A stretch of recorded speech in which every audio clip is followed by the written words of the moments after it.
हैं वो सारी जानकारियां जो प्रोनाउंसिएशन जिसे बोलते हैं उच्चारण स्थान, वो कैसे क्लियर होगा अपने लिए। और क्लास के अंतर्गत सारा कुछ अपना कंटिन्यू रहेगा मैटर, जैसे कि अपना उच्चारण स्थान एक एक वर्ण का अपन देख लेंगे।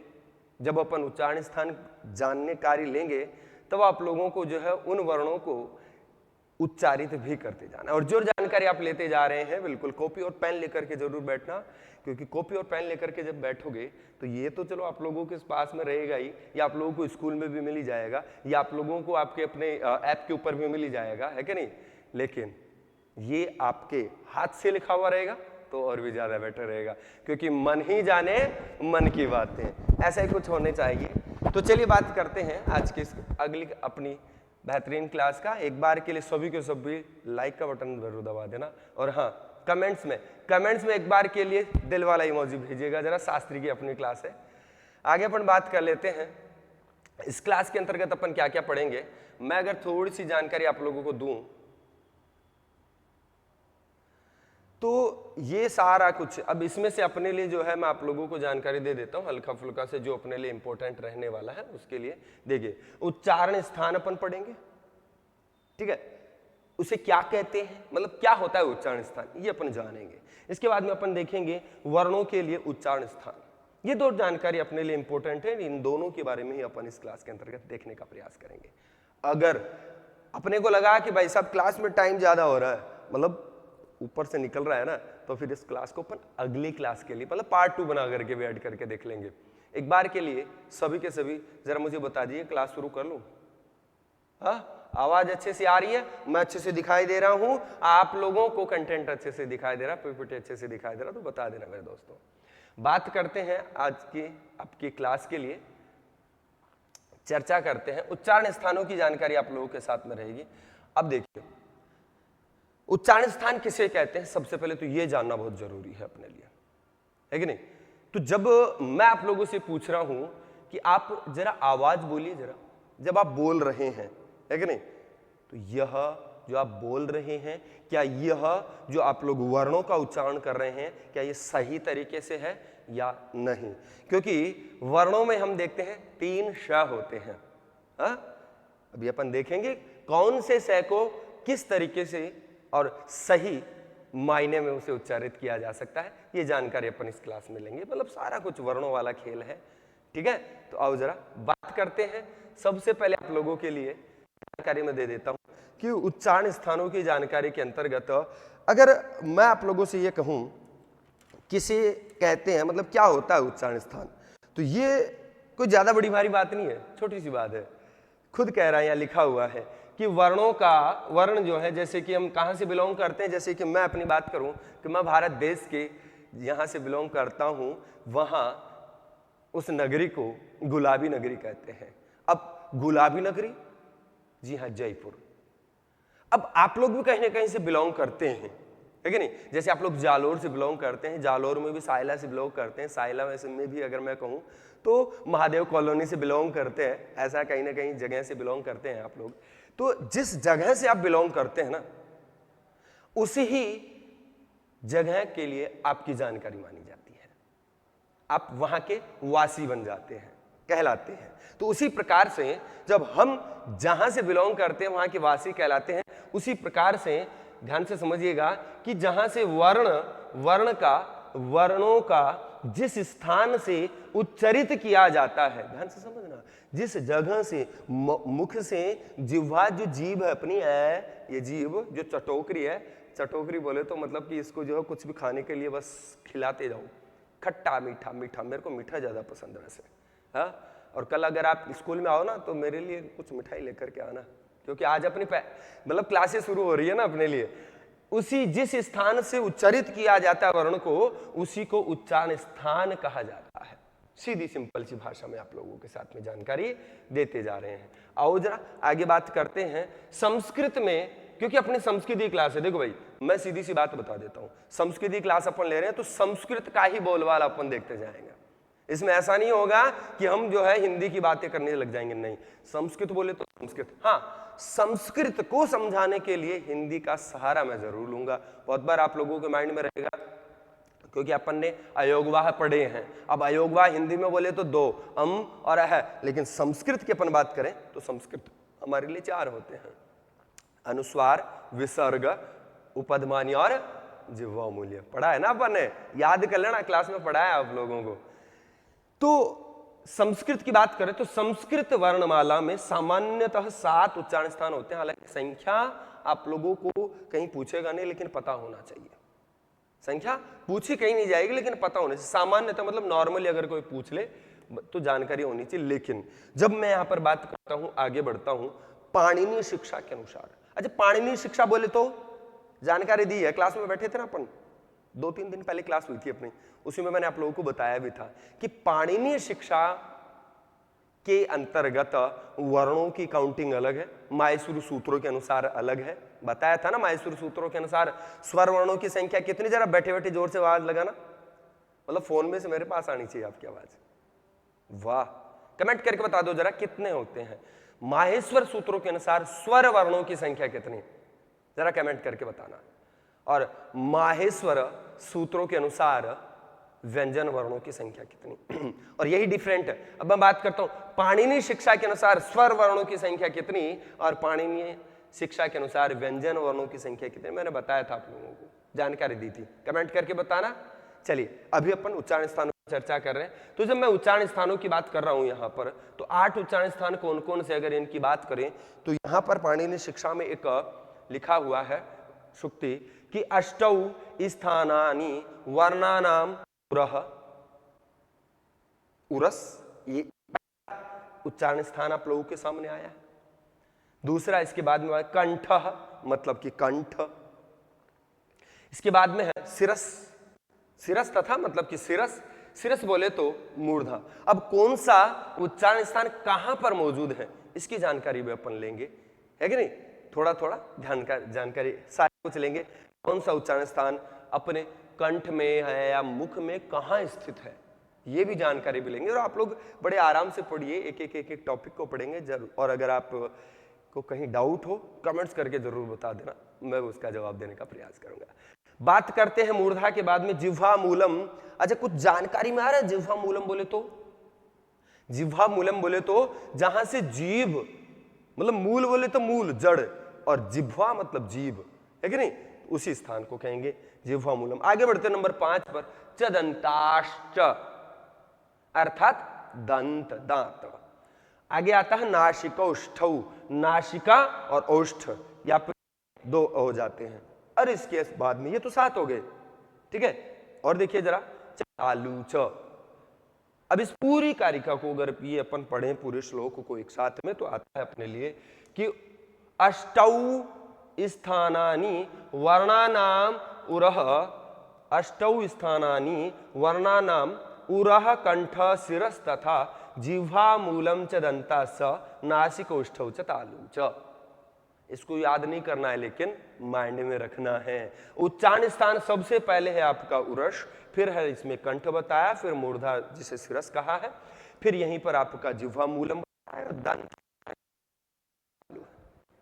बात इसी के आगे अगर मैं करूं आप लोगों के साथ में मिलकर के, तो कौन सा जो उच्चारण स्थान है वो कहां मौजूद है, ये जानकारी अपन ले लेते हैं। बिल्कुल ये अपना मतलब कि अभी अंग्रेजी में क्या बोलते हैं इसको मेरे को नहीं पता भाई साहब, लेकिन हाँ ये अपने चेहरे का जो है एक मॉडल है। इसके अंतर्गत आप लोग देखेंगे, बिल्कुल बड़े आसानी से देखिएगा, यहां ये कंठ है, ठीक है, ये जिह्वा है, ठीक है, ये दांत है, ठीक है, ये होंठ है, और ये नासिका नाक है, ये आंख है, और ये आपका भेजा है जो फ्राई हो रहा है। ये बात है क्या, भेजा फ्राई थोड़े हो रहा है भाई लोगों, भेजा बन रहा है भेजा फ्राई नहीं हो रहा, भेजा तो बन रहा है। चलिए आइए देखो, सबसे पहले बात करते हैं सीधा सिंपल सा कि ये जो स्थान है ना, ये वाला पॉइंट, इसको किस नाम से जानेंगे। ये जो जगह है, ये पॉइंट बन गया ब्लैक वाला, ये आपका कंठ नाम वाला उच्चारण स्थान है। अगर इसके बाद में मैं बात करूं, ये देखिए ऊपर दांतों के ठीक पीछे, ये जो है ना ये जो दांतों के ठीक मसूड़े के ठीक पीछे जो जाकर के जो ऊपर का जो जबड़ा है ना, ये आप लोगों का तालु नामक उच्चारण स्थान होगा। और यहां से बड़े आराम से देखिए, मैंने फिर से रिपीट कर देता हूं, देखो एक एक पॉइंट को अपन समझते जा रहे हैं। नंबर 1 जो आप लोगों के सामने है, ये जो जगह है ये कंठ है, और ये रह गए आपके ये होठ, ये दांत, दांतों के ये मसूड़े, मसूड़े के पीछे जाकर के यहां तक जहां से नाक आ रहा है ना, ये नाक के छेद ये आ रहा है, ये नाक की नसें अपने मुंह में जाके मिल रही है ना, ठोट गले में जाके वो वाली नसें, और यहां तक जो हड्डी होती है। तो ये जो हड्डी पर जीभ अगर टच होती है ना, तो ये आपका तालू वाला जो है उच्चारण स्थान होता है। आगे आओ जरा बात करते हैं। ये देखो मैंने कहा ना, इसके ठीक पीछे जो सॉफ्ट सॉफ्ट पार्ट नहीं होता गले में, होता है ना मुंह के अंदर ऊपर की साइड में, यह आपका शीर्ष अर्थात मूर्धा नामक उच्चारण स्थान है। आगे बात करते हैं दांत। सुबह सुबह मंजन नहीं करते हो, है कि नहीं? मेरे तो फिर भी इतने वाइट नहीं है। आप लोग जब क्लास में बैठे रहते हो ना, तब आप लोगों के दांत में देखता हूँ बड़े खी यार करते हो ना, तो बड़े वाइट से मेरे को अंदाजा लग जाता है कि आप लोग जो रोजाना मंजन करते हैं। यह आपका दंत नामक उच्चारण स्थान। दांतों के बाद में बात करते हैं आगे वाले, ये होठ, होस्ट, होठ है ना, अभी बताएंगे होठों का कैसे यूज होता है। तो ये आपका ओष्ठ नामक उच्चारण स्थान है। ये ओष्ठ कर लीजिएगा, थोड़ा सा फोंट में दिक्कत आई है, ठीक है, ये ओष्ठ, इसको ऐसे बना लीजिएगा, इसको छोड़ दीजिएगा। आगे आ जाइएगा जरा। इसके बाद में अपन बात करते हैं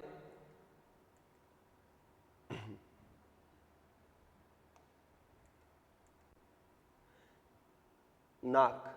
दिखाई दिया? नाक से अगर कैसे बोलेंगे गुरुजी? देखो अकेले नाक से तो नहीं बोला जाएगा ना, अकेले नाक से नहीं बोला जाएगा, लेकिन हाँ नासिका सहारा लगाती है वर्णों का उच्चारण करने में, तो यह है आपका नासिका नाम का उच्चारण।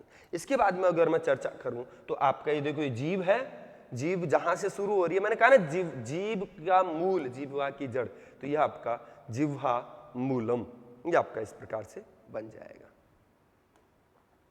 जिह्वा मूल। ठीक है, इसको थोड़ा देख लीजिए, थोड़ा फॉन्ट में मिस्टेक है लेकिन अपने को पता चल गया। एक बार फिर से थोड़ा सा मैं रिपीट कर देता हूं सभी के लिए, एक बार हल्का सा मैं सभी के लिए रिपीट कर देता हूं, पूरा लंबा चौड़ा करके। ये आपका कंठ, ठीक है, गला, कंठ, कंठ के बाद में बात करें दांतों के पीछे आपका तालू, तालू के बाद में बात करें आप लोगों के इसके तालू के पीछे तो मूर्धा, मूर्धा के बाद में करें दंत, दंत के बाद में करें तो ओष्ठ, ओष्ठ के बाद में नासिका, नासिका के बाद में आपका जिह्वा मूल। ठीक है, आओ जरा बात करते हैं अब कौन से उच्चारण स्थान से कौन से वर्ण उच्चारित होते हैं, इनकी अपन चर्चा करते हैं। मुझे लगता है एक क्लास में अपना एक कंटेंट कंप्लीट नहीं हो पाएगा, कोई बात नहीं है, एक क्लास और ऐड कर लेंगे, है कि नहीं? क्योंकि 30 मिनट ओके, क्योंकि 30 मिनट तक तो अपना माइंड जो है एक जगह रह सकता है। और गुरुजी आप जिस प्रकार से पढ़ा रहे हैं ना, मैं अच्छा पढ़ा रहा हूँ नहीं पढ़ा रहा हूँ देखिए सबसे बड़ी बात ये हो जाती है ना कि अगर आप अच्छे से पढ़ने की कोशिश कर रहे हैं, चाहे वो लाइव क्लास हो, चाहे वो ऑफलाइन क्लास हो, कैसी भी क्लास हो, अगर आप में अगर पढ़ने का जज्बा है मेरे लाडलो, तो आप किसी भी क्लास में पढ़ सकते हैं। लेकिन दूसरी बात ये भी तो है ना कि पढ़ाने वाले का भी तो मन होना चाहिए, है कि प्रसादी की लाइन लगी है, लेकिन प्रसाद देने वाले का मन भी तो होना चाहिए, तभी तो प्रसाद लेने वाले को भी बड़े आनंद आएगा। चाहे वो धक्का मुक्की में लाइन में लंबी लाइन कतार से निकल करके आया हो, लेकिन जब उसे जाते ही प्रसाद देने वाला पहले तो एक मुट्ठी भर के दे दे, फिर उसके पसीने को देख करके एक मुट्ठी और भर के दे दे, तो बताओ बड़ा आनंद आता है कि नहीं, बड़ा दिल खुश हो जाता है। आहा हा, इतनी देर लाइन में लगा, सबको एक एक मुट्ठी प्रसाद मिली, मेरे को 2 मुट्ठी, आहा मजा आ गया। आ रही बात समझ में? तो बिल्कुल ऐसे संस्कृति क्लास अपनी चलती रहेगी और ऐसे ही लाइव लोगों के सामने आता रहूंगा, सभी के सभी विद्वान, मतलब लाडले और लाडली ध्यान से देखिएगा। चलिए अब बात करते हैं सबसे पहले कंठ से उच्चारित होने वाले। अरे एक बात तो ध्यान रखिएगा सारे के सारे, अब जो है ना क्लास में, अब तक आप लोगों ने कंटेंट लिखा नहीं लिखा वो लिख लेना, इसको क्लास को दोबारा से मतलब कि रिपीट करके, ठीक है। मुझे लग रहा है जहां तक मैं थोड़ा सा आज की क्लास में स्पीड से निकला हूं, और स्पीड से निकलने का कारण ये ना कि आप लोगों के कमेंट्स को मैं नहीं देख पा रहा हूं। कोई बात नहीं है, मैंने अपनी टीम से बिल्कुल कहा है कि भाई लोगों बस आप लोगों की कमेंट्स देखने का प्रबंध मेरे लिए कर दिया जाए, ठीक है। तो या तो इस साइड में या यहाँ पर मतलब कि कहीं ना कहीं कमेंट देखने का मेरे पास में ऑप्शन आ जाएगा, कल जब भी अपनी क्लास रहेगी तब, तो उसमें क्या रहेगा कि आप लोगों की कमेंट्स भी मैं देखता रहूंगा, ताकि आप लोगों के कमेंट्स का मैं रिप्लाई करता रहूं, थोड़ा सा ना जहां भी मन करे आप लोगों का, है कि नहीं। अच्छा, यहां बात अपन करते हैं कंठ से उच्चारित होने वाले वर्ण कौन कौन से हैं, कौन कौन से वर्ण आप जो है कंठ से उच्चारित करेंगे, इनकी अपन यहां पर चर्चा कर लेंगे। हर एक के नीचे ये एक फार्मूला, तो लाइन है ना, ये लिखी रहेगी, इसको आप अपनी नोटबुक में जरूर लिख लेना, और इसको अगर समझ डाला तो फिर उच्चारण स्थान जिंगा लाला, भाई इसको अगर समझ डाला तो उच्चारण स्थान जिंगा लाला, बस यही वाली बात करनी है। ऐसे ही छोटी छोटी चीजें जिनको अगर समझ लिया तो भाई साहब बहुत इजी तरीके से हो जाएगा। आज की क्लास में जो है अपन कंठ को ही समझेंगे, अगली क्लास में कंठ के बाद का सारा मैटर जो है अपन पढ़ने की कोशिश करेंगे। आइए जरा, मैं बात कर रहा था यहां पर लिखा हुआ है अकूह विसर्जन्यानाम कंठ, बड़े आराम से पढ़ना, मेरी स्पीड तेज है, आप लोग अपनी स्पीड जो है भले जैसे भी हो आराम से रखिएगा। लिखा हुआ अकूह विसर्जन्यानाम कंठ, अकूह विसर्जन्यानाम कंठ, याद कर लेना, क्योंकि इसको अगर दिमाग में सेट कर लिया, इसको समझ डाला, तो देखो कितना इजीली जिंगा लाला। आओ जरा बात करता हूं मैं एक एक एक एक बिंदु पर।